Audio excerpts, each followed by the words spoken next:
guys, welcome back to Class of Planning. You're with Rahul Sharma, your friend and guide in this class, all about El Pensero. So the work of the John Milton. अब John Milton ने दो poetries की, एक L Allegro, दूसरी L पेंसरो, दोनों को companion poems कहा गया. तो हमें क्लियर करना है इसके कॉन्सेप्ट्स को, and we guys need to clear from the beginning till the last. Along with that we need to discuss the some important points. So ये पॉइंट्स क्या होंगे, कैसे क्लियर करना है, and how I am going to clear this particular poetry. इसके text को समझना है. तो दिस इज रियली इंपॉर्टेंट कि मैं शुरू से लेकर आखिर तक इस वीडियो को देखूँ. And those who just come up to the channel, sir अभी आया हो, जिन्होंने पहली बार वीडियो देखा हो, तो चैनल को सब्सक्राइब करना मत भूलना, क्योंकि आप सब्सक्राइब करेंगे तो आप हर वीडियो को एक्सेस कर पाएंगे. And don't forget to press that bell icon, ताकि सारी नोटिफिकेशन आपको मिलती रहे. Come to the point. Sir poetry का टेस्ट आई होप आपके पास होना चाहिए. Those don't have the poetry text, please get you books और the notebooks that you are having. नहीं तो आप नोट्स दे सकते हैं, पीछे नंबर दिया गया है, नीचे डिस्क्रिप्शन में भी होगा, you can check it. Il Penseroso. सब थोड़ी सी डिस्कशन करते हैं, पहले टेस्ट को पढ़ते हैं. टेस्ट की first 20 line, seriously first 20 lines बहुत इंपॉर्टेंट होती हैं, जो आपको ऑन टिप होनी चाहिए. तो let's start the one. Hence vain deluding joys, I repeat, hence vain deluding joys, the broad of folly without father bed. क्या ना? Hence vain deluding joys, the broad of folly without father bed. How little you best it, how little you best it. Or fill the fixed mind with all your toys, dwell in some idle brain, and fancies fond of the gaudy chase process, as thick and numberless as the gay motors the people in sunbeams, or likest hovering dreams, the fickle pensioner or the moth state. But hail, though goddesses, sage and holy, hail divinest Melchoni. Sir that's more than enough. Seriously first 10 to 20 lines, ताकि हम clear कर ले poetry के concept. अब इससे पहले मैं जाऊँ इस पोइट्री की एक्सप्लेनेशन के, तो मैं चाहूँगा आप लोग प्लीज़ इसके टेस्ट को एक बार ज़रूर रीड करें. ठीक है, you guys really need to clear the text from the beginning till the last. Come to the basic point जो हमें ध्यान रखना है इस पोइट्री को. So I really want you guys to have pen and a notebook, so that आप लिख पाएँ उसके अंदर. तो एक चीज़ क्लियर करें. The poem written in 1631. Sir किसने लिखी हम सब जानते हैं, जॉन मिल्टन का काम है. It was written in rhymed octosyllabic. Rhymed octosyllabic. Sir ये ऑक्टोसिलेबिक क्या होता है? जिस भी पोइट्री के अंदर 8 सिलेबस होते हैं. I repeat, the lines of the poetry have 8 syllabus. किसी भी पोइट्री की लाइन्स में जिसमें 8 सिलेबस होते हैं, हम उसको बोलते हैं octosyllabic. And has a line to prelude. Sir 10 lines इसके प्रिल्यूड में. मैंने 10 लाइन्स ही पढ़ी हैं, आपने अगर ध्यान से सुना तो. 10 lines in a prelude. It's a contrast to companion poetry. Sir इसकी कंपेनियन कौन सी थी? L Allegro. आई होप आपने उसकी वीडियो देखी, उसको देखना ना भूलना, बहुत इंपॉर्टेंट है, उसको क्लियर करना है. एल एलिग्रो विच सेलिब्रेट्स मिथ. जो क्या सेलिब्रेट करता है? मिथ को. MIRTH, myth. सर अब मिथ क्या होता है, इसको भी क्लियर करना है. मैंने कहा ना मैं बहुत आराम से तसल्ली से बताने वाला हूँ. अभी पीछे 2-4 दिन मैंने लगातार बच्चे बोल रहे हैं सर आपकी पिच बहुत फास्ट है. तो यार मेरी पिच सच में fast, I can't change it. हाँ मैं कोशिश कर सकता हूँ कि थोड़ा धीरे बोलूँ, ताकि आप लोगों को समझ आ जाए. कुछ बेचारे स्लो होते हैं यहाँ पिच, तो उसके लिए मैं ज़रूर कोशिश करूँगा. तो यहाँ उसने क्लियर किया है सर, यहाँ पे सेलिब्रेट करता है मिल्क को. That is the beauty of the ruler scenery.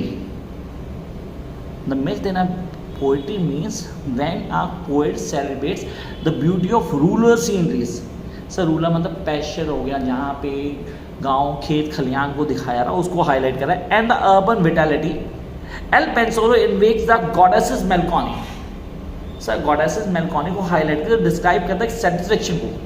आप बोलते हो सर सेटिस्फेक्शन कैसी है? Satisfaction in solitude, music, epic poetry, और I must say the tragic drama and the meditation life in general. Sir इन सारी चीज़ों को डिस्कस करा. तो this is something very important that we guys need to clear to understand the poetry. अब इसकी छोटा सा पार्ट और पढ़ूंगा आगे. आई होप यहाँ पे क्लियर हुआ होगा. थोड़ा ट्रैफिक आवाज आ रहा है, can't help it. But hail thou goddesses, says the holy, hail divinest मेलकॉनी, whose saintly verses is too bright to hit the sense of human sight. Such a kind of bright sight. And therefore to a weaker view, overlaid with a black, stand wisdom hue. Black but such as an esteemed Prince Mammon's sister might be, or the starlet Athol queen in stove.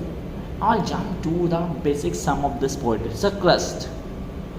Generally that is really very important. मतलब मेरे को poetry का क्लस्ट clear हो चाहिए, मतलब क्या बताना चाह रहा है, उसमें से क्या हाईलाइट किया. तो पहले दिमाग में आता है कि Il Penseroso sir it's a poet. I must say poet urges for living a full life contemplation. Sir full life contemplation, जहाँ पे वो रिजेक्ट करता है किसको, वेन डिल्यूजन्स ऑफ जॉय, जिसके अंदर आइडियाज कंपेनियनशिप किसकी, सर एल एलिग्रो की। The speaker takes hands of मेलकॉनी and images life in her company, everything really definitely not going as you think, जैसा आप सोचते हो बिल्कुल वैसा जाए वैसा नहीं है। वो पोएट जो है वो फील करता है कि जो भी हो रहा है, I agree with it and I rejoice. He dreams of studying in a tower, sleeping in a shed and listening to music from a church. Sir देखो पहले उसने ड्रीम ली studying in a tower, tower में study करेगा, सोएगा shade में, सुनेगा music, वो भी चर्च का। The poem charts a full day, सिर्फ एक दिन। The poem charts a full day and ends with the speaker saying that means to live his life with मेलकॉनी। अब वो जिएगा किसके साथ, मेलकॉनी के साथ। तो इसको थोड़ा क्लियर करने के लिए ना मैं इसको लास्ट पार्ट पे seriously I really want you guys to read the last part. अगर आपने पढ़ा है तो दैट इज रियली गुड, जिन्होंने नहीं पढ़ा प्लीज इसको देखेंगे। The last half and bright old heaven before mine eyes and may at last my very age find out the peaceful hermitage. So the peaceful hermitage मतलब आप भी able to clear the peaceful hermitage, उसके किन concept को highlight करता है, कौन कौन सी चीज़ें बताता है, वो सारी की सारी हमें क्लियर होनी चाहिए। इसको रीड करूंगा। And bright old heaven before mine eyes and may at last my very age find out the peaceful hermitage, the hairy gown and mossy cell, where I may sit and rightly spell. Guys, please listen carefully. This is something very important. Where I may sit and rightly spell of every star that heaven doors shew, and every herb that ships the dew, till old experience do attain to something like prophetic stain. These pleasure melancholy give and I with thee will choose to live. अभी मैंने बताया था आप लोगों को क्यों कह रहा है मैं इसके साथ जीऊँगा, आई लिव विद दिस। अब पोइट्री में बेसिक थीम्स कौन सी हाईलाइट करता है, मतलब मेरे लिए रियली बहुत इंपॉर्टेंट है that I need to clear what are the basic theme that was been explain by the poet in the particular poetry Il Penseroso. सबसे पहले डिबेट। सर डिबेट बहुत इंपॉर्टेंट, अगर मैं बोलूँ एल एलिग्रो एल पेंसेरो में comparison करना। आई had heard lots of people saying L Allegro एक dream को दिखाता है, एक इनोसेंस को बताता है, जहाँ कई अच्छे से ड्रीम्स है क्या है कि ये करेगा वो करेगा, और एल पेंसेरो रियल लाइफ को बताता है। मतलब एक में ड्रीम्स हैं, एस्पिरेशंस है कि लाइफ बहुत अच्छी होगी, दूसरे में पेन को बर्दाश्त करता है और उसके साथ गो थ्रू करता है। तो एल पेंसेरो को क्लियर करना जरूरी है। यहाँ बोलते हैं पहली डिबेट, तो मिल्टन ने क्या किया, एल पेंसेरो एल एलिग्रो दोनों को एक स्पेसिफिक आर्ग्यूमेंट की तरह ट्रीट किया। स्पेसिफिक आर्ग्यूमेंट, अब आप बोलते हो सर स्पेसिफिक आर्ग्यूमेंट क्या है, जहाँ पे एक्सप्लोर करता है दो चीज़ों को, सर एक फेवर में और एक अगेंस्ट में। Together the poem model speeches student were taught to make a Cambridge where the prove the ability to rhetoric and argue both sides of debate. Sir दोनों बेसिकली मैं पॉइंट्स और cons दोनों की बात कर रहा हूँ। By setting two argument against each other Milton drains both speeches in ambition and makes a broader statement about the debate. Sir एक ब्रॉडर स्टेटमेंट क्रिएट करता है। आपको तो सर ब्रॉडर स्टेटमेंट कहाँ से हुई, कैसे क्लियर करते हैं, मेरे लिए इंपॉर्टेंट है कि मैं ब्रॉडर स्टेटमेंट को समझ पाऊँ। मतलब जहाँ आपने बोला सर एलिग्रो पॉजिटिव दिखाता है, वहीं जो एल पेंसेरो है वो आपको बताता है जो लाइफ चल रही है आप उसको एक्सेप्ट करो and start living with it. Sir just a day of a poet life. More than the poem trying to convince the land and the life of others, they are demonstrating the good speech maker operates, how someone can bind you with a rhetoric. Sir कैसे आपको रिथोरिक के साथ जोड़ देना, कैसे concept को clear करना, वो सारी की सारी यहाँ बातें बताता है आपको। Then will come to the second point. Sir पहली डिबेट क्लियर होती है, जो दूसरा पॉइंट आता है that is all about a self development. मैंने फिर बोलता हूँ अगर मुझे किसी भी पोइट्री को समझना है एल एलिग्रो और पेंसेरो, तो मुझे दोनों पॉइंट्स को समझना पड़ेगा। आई नीड टू क्लियर उसके टेस्ट को क्लियर करना है। पहले आप दोनों को टेस्ट को पढ़ोगे, ये वाला भी और वो वाला भी, दोनों टेस्ट को लेके चलना साथ में। तो यहाँ मेरे पास सेकंड पार्ट है self development. What do mean by self development, क्या है सेल्फ डेवलपमेंट, काम कैसे करती है, इसको क्लियर कर लेते हैं। स्कॉलर जो आर्ग्यू करते हैं एल पेंसेरो एल एलिग्रो दोनों क्या करती है, पर्सन की प्रोग्रेसिंग यूथ और ओल्ड एज को पॉइंट आउट करती है। सर यूथ में हम बहुत ही एस्पिरेशन होते हैं, कई सारे सपने होते हैं, बहुत पॉजिटिव सोचते हैं, और जब ओल्ड एज में आता है हम हर चीज़ को एक्सेप्ट करते हैं। जिसका सिंपल सा एग्जाम्पल होता हूँ, आप एग्रेसिव होते हो when you are young, but you become more patience when you are becoming a old age person. कि आप चीज़ों को समझ आते हो, आप चीज़ों को क्लियर कर लो, अब आप बड़े आराम से समझ पाओगे कि एलिग्रो पेंसेरो है क्या है। लाइफ के दो फेजेस बता दी, एक यूथ और एक ओल्ड एज। जहाँ मैं बोलता हूँ एलिग्रो मेंशन करता है हिम्स एज इल फ्रिक्वेंट और option to difficult the figure where the fit the scenes and describe चीज़ों को डिस्क्राइब करना, चीज़ों को समझना, जहाँ स्पीकर क्या करता है आई को एल पेंसारो में कंट्रास्ट करता है एक पोजीशन को, जब वर्ड दोबारा से उस चीज़ को रिपीट करता है again and again. The implication of life content leads you to more concrete sense, a better develop point of view. Say develop point of view, better develop point of view कहाँ आता है L पेंसारो में. एक में हम सिर्फ dream में थे, सपनों की दुनिया से बाहर नहीं आए थे, सपनों में चल रहे थे. सर एल एलिग्रो की बात करते, सपनों में बड़े अच्छे से हर चीज़ होती, सब कुछ सही चल रहा था. और दूसरे में हमने चीज़ों को एक्सेप्ट करना शुरू कर दिया. वो जस्ट स्टार्टिंग एक्सपेक्टिंग थिंग्स कि यार ये चीज़ ऐसे है तो चलने दे, नथिंग गोइंग टू चेंज. तो पहला हो गया हमारा पॉइंट डिबेट. आपने कहा सर फर्स्ट आ गया debate. The second was self exploration, जहाँ खुद को जान लेते. Come to the third one. Sir third one थोड़ा सा अलग हो गया, दैट इज सॉलिट्यूड और कंपेनियनशिप. अब सॉलिट्यूड एंड कंपेनियनशिप को क्लियर करना हो तो मैं कहूँ जहाँ एलिग्रो या पेंसारो को दोनों की अनलाइकली स्टेटमेंट चल रही. एक में आप कौन थे, दूसरे में पूछता हूँ कौन हो गए, जहाँ पे हाईलाइट करता है फाइनल लाइन्स पॉइंट की जो मैंने अभी पढ़ी थी आपको.